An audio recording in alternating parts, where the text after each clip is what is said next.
Bab 1964. Aku akan membunuh semuanya. 2. Setelah berbicara, dia tertegun sejenak, kemudian berkata, tadi dia mengatakan bahwa dia bersedia bantu tanah makam dewa bunuh aku. Wanita bergaun polos mengangkat alisnya, benarkah? Saat mengatakan demikian, dia melirik Gaius, ingin musnahkan kakakku. Gaius berkata dengan suara yang serius, "Senior, klan Startling kami tidak ada hubungannya dengan tanah makam dewa. Masalah senior dengan tanah makam dewa, klan Startling kami tidak akan campur tangan lagi. Kami pamit dulu." Setelah mengatakan itu, dia berbalik dan pergi. Dan pada saat ini, mendadak terjadi perubahan. Puih. Sebelum semua orang bereaksi, sebilah pedang menembus tepat di antara alis Gaius. Semua orang yang hadir di tempat tercengang. Wanita bergaun polos menatap Gaius, "Apakah aku menyuruh kamu pergi?" Gaius berkata dengan gemetar, "Senior, ampuni orang agar bisa bertemu lagi di masa depan." Wanita bergaun polos menggelengkan kepala, "Aku akan membunuh siapa saja yang memiliki niat jahat terhadap kakakku." Saat suara itu dilontarkan, dia melambaikan tangan halusnya dengan pelan. Bom! Seluruh tubuh Gaius langsung musnah. Benar-benar menghilang dari dunia ini. Ekspresi para master klan Startling yang berada di samping berubah drastis. Salah satu tetua segera berkata dengan marah, "Kejam sekali kamu dalam melakukan sesuatu." Wanita bergaun polos menatap tetua yang berbicara, "Apakah kamu tidak rela?" Tetua itu berkata dengan marah, "Di belakang klan Startling kami masih ada satu Tuan Mahatinggi." Tuan Mahatinggi. Wanita bergaun polos sedikit mengernyit, "Sampah apaan itu?" Semua orang. Tetua itu menatap wanita bergaun polos, "Beraninya kamu meremehkan Tuan Mahatinggi." Wanita bergaun polos menggelengkan kepala, "Panggil dia kemari." Tetua itu berkata dengan marah, "Apakah kamu berhak menyuruh Tuan Mahatinggi turun tangan?" Kamu. Ketika mengatakan sampai sini, kepalanya langsung terbang keluar, dan suaranya berhenti tiba-tiba. Bukan wanita bergaun polos, tapi Mileye yang beraksi. Wanita bergaun polos menatap Mileye. Mile tersenyum dan berkata, "Ini adalah teknik pedang yang diciptakan oleh diriku sendiri." "Lydia, bagaimana menurutmu?" Wanita bergaun polos ragu-ragu sejenak, lalu berkata, "Bagus sekali. Bagus sekali." Kata-kata ini jelas bertentangan dengan keinginannya. Mileye tertawa, "Lydia, ayo kita ngobrol di tempat lain. Jangan membiarkan mereka menyia-nyiakan waktu kita."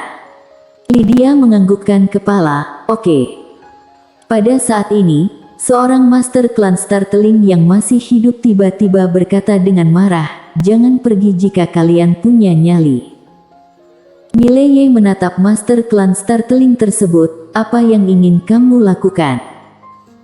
Master itu berkata dengan galak, "Apakah kalian berani menunggu di sini sebentar? Aku pulang panggil orang." Mileye. Tetua berambut putih yang berada di sisi lain menggelengkan kepala, "Astaga, IQ ini membutakan mataku." Pada saat ini, wanita bergaun polos tiba-tiba menoleh dan melirik tetua berambut putih, dan tetua berambut putih buru-buru berkata, "Senior, sebelumnya aku yang impulsif. Sebelumnya bertemu dengan senior, aku selalu merasa diriku sudah mencapai puncak seni bela diri. Tapi sekarang setelah aku bertemu dengan senior, aku menyadari bahwa wawasan diriku sangat sempit." Wanita bergaun polos menatap tetua berambut putih, "Tergantung kakakku mau bunuh kamu atau tidak." Tetua berambut putih segera menatap Mile dan memberi hormat padanya, "Teman seiman, tolong bantu mengatakan kata-kata yang baik." Mileye tersenyum simpul, "Senior, aku tidak sanggup menanggung ini." Tetua berambut putih tersenyum kecut, "Teman seiman, kamu sanggup." karena hidup dan matiku berada dalam satu niat pikiranmu. Mileye berpikir sejenak, lalu berkata, aku tidak punya permusuhan dengan senior, tentu saja aku tidak ingin senior mati. Dia sebenarnya mengerti maksud Lydia. Lydia menciptakan peluang untuknya, agar lelaki tua ini berhutang budi padanya. Kalau tidak, berdasarkan kepribadian Lydia, jika dia benar-benar ingin membunuh tetua itu, dia akan langsung membunuhnya dengan satu pedang. Ketika mendengar kata-kata Mile, Lydia menganggukkan kepala, kalau begitu aku tidak bunuh dia. Pada saat mendengar itu, tetua berambut putih menghelakan nafas lega, dan memberi hormat lagi, terima kasih karena tidak membunuhku, senior. Kemudian, dia menatap Mileye lagi, kebaikan teman seiman pada hari ini, aku akan membalasnya di masa depan. Setelah selesai berbicara, dia hendak pergi. Pada saat ini, Master Yu yang berada di kejauhan tiba-tiba berkata, Master, bukankah kamu mengatakan bahwa kamu adalah seorang kaisar dewa? Tetua berambut putih menatap Master Yu, iya. Ada masalah ya? Master Yu merasa bingung, jika kamu adalah kaisar dewa, mengapa kamu begitu rendah hati padanya? Tetua berambut putih tersenyum dan berkata, menurutmu? Master Yu berkata dengan marah, kamu bukan kaisar dewa. Tetua berambut putih itu merentangkan kedua telapak tangannya. Di tangannya ada secarik kertas kosong di tangannya, dia membaca beberapa kata di dalam hati. Tak lama kemudian, secarik kertas itu bergetar. Lambat laun, secarik kertas itu mengandung jejak kekuatan yang sangat menakutkan. Kekuatan Kaisar Dewa. Ketika melihat adegan ini, Master Yu merasa seolah-olah dipukul dengan keras, dan pikirannya menjadi kosong. Tetua berambut putih tersenyum dan berkata, tahukah kamu mengapa aku bisa hidup sampai sekarang? Bukan karena aku kuat, ada banyak orang yang lebih hebat dan berbakat daripada aku. Namun, kebanyakan dari mereka sudah mati. Alasan aku bisa hidup sampai sekarang adalah karena aku selalu mengingat sebuah kebenaran, yaitu tidak peduli kapanpun, manusia tidak perlu terlalu sombong, dan harus menyisakan ruang untuk diri sendiri. Waktunya harus mengalah, kita harus mengalah. Jadi manusia rendah hati sedikit itu tidak salah kok. Setelah mengatakan demikian, dia berbalik dan pergi. Bersambung.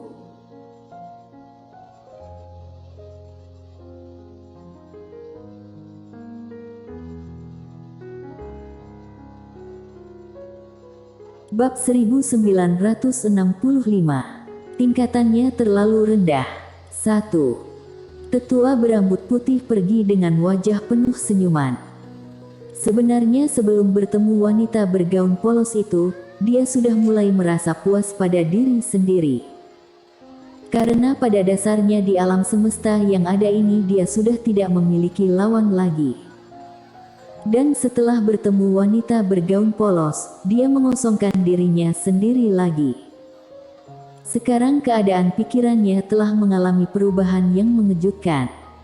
Dia memiliki kesempatan untuk naik ke tingkatan berikutnya. Hari ini dia setara dengan mencapai kebebasan sejati dan kelahiran kembali. Di kejauhan, Master Yu ini sepertinya teringat sesuatu, dia tiba-tiba menatap wanita bergaun polos. Dia melototi wanita bergaun polos pada saat ini. Setelah menenangkan diri, akhirnya dia menemukan hal yang luar biasa dari wanita bergaun polos. Meskipun hanya secercah tubuh bayangan, tapi wanita yang berada di depannya membuatnya terasa seperti alam semesta yang luas, sungguh tak terduga. Dia lebih kuat dari Kaisar Dewa. Saat gagasan ini pertama kali muncul di benaknya, Master Yu merasa sedikit konyol. Mungkinkah? Tetapi jika dia tidak lebih kuat dari Kaisar Dewa, mana mungkin Kaisar Dewa begitu menghormatinya? Lambat laun, wajah Master Yu tampak murung. Karena logika mengatakan kepadanya bahwa wanita yang berada di depannya pasti lebih kuat dari tetua berambut putih. Pada saat ini, tekanan yang sangat menakutkan tiba-tiba turun dari langit. Master alam dewa kuno. Mileye melihat ke atas, dan di langit muncul sebuah bayangan yang ilusi. Master alam dewa kuno dari klan Startling telah keluar. Tapi orang yang datang ini bukan tubuh utama. Hanya sebuah bayangan ilusi saja. Di langit, Master alam dewa kuno klan Startling menatap Lydia yang berada bawah. Tidakkah Anda terlalu kejam dalam melakukan sesuatu? Wanita bergaun polos menatap Master alam dewa kuno. Siapakah kamu? Bayangan ilusi itu berkata, Geoffrey Startling, tetua utama klan Startling. Wanita bergaun polos menganggukkan kepala. Di mana posisi klan Startling? Itulah yang ingin dia tanyakan. Bayangan ilusi tersebut menatap wanita bergaun polos dan mencibir. Kenapa? Kamu mau basmi klan Startling kami? Wanita bergaun polos itu bertanya. Tunjukkan arah. Bayangan ilusi itu menunjuk ke kanan, kota Linghu. Dari sini jaraknya 1.000.000 mil. Wanita bergaun polos melebarkan telapak tangannya, dan pedang biru gaib muncul di tangannya. Ayo pergi. Setelah melontarkan kata-kata itu, pedang biru gaib langsung terbang keluar. Di atas langit kota Linghu, pedang biru gaib melesat lurus ke bawah. Bom! Dengan jatuhnya pedang ini, seluruh kota Linghu langsung musnah. Pada saat ini, pedang biru gaib langsung menyerap hampir 1 juta jiwa semua makhluk. Bayangan ilusi yang berada tidak jauh dari Lydia ini tiba-tiba menoleh. Sesaat kemudian, matanya dipenuhi rasa tidak percaya. Kamu. Pada saat ini, dia menghilang dengan kecepatan yang terlihat dengan mata telanjang. Karena tubuh utamanya telah tiada.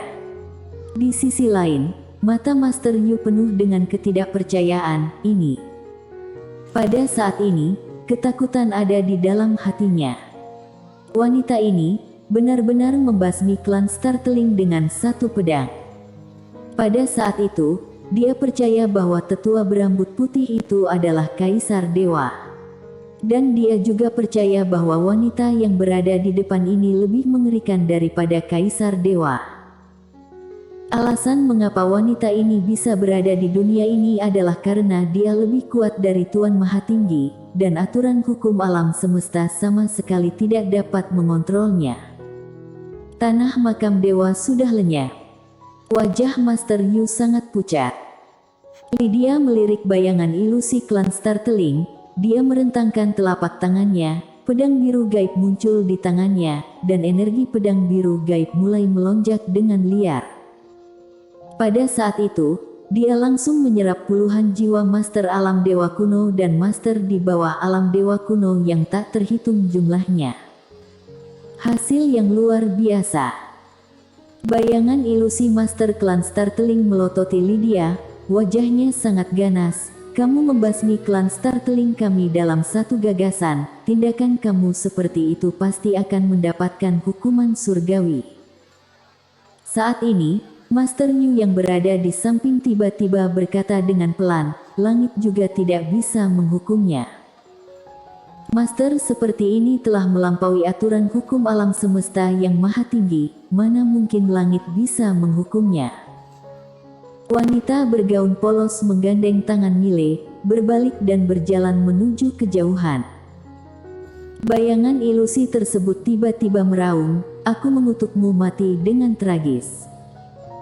Lydia berhenti secara mendadak, dia menoleh untuk melihat bayangan ilusi tersebut, lalu berkata, jika kutukan itu berguna, mengapa kita semua harus berkultivasi?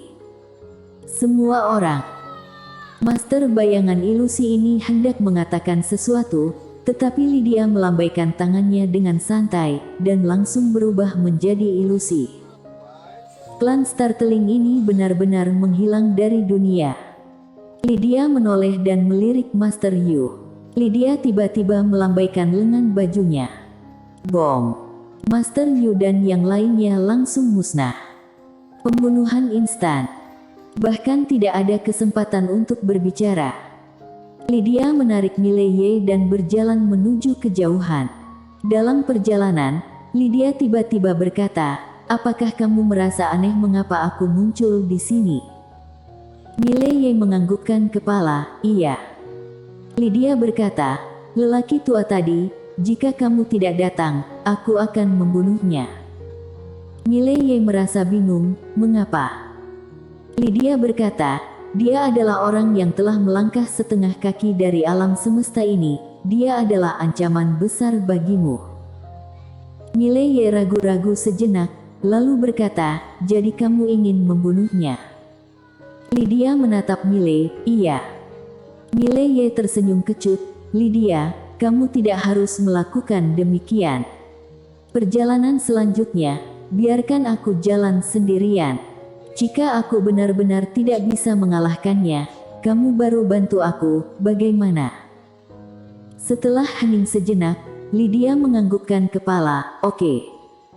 Mileye berkata dengan lembut, "Tujuanku adalah melampaui kamu, kakak dan ayah, jadi perjalanan selanjutnya biarkan aku berjalan sendiri saja." Bersambung.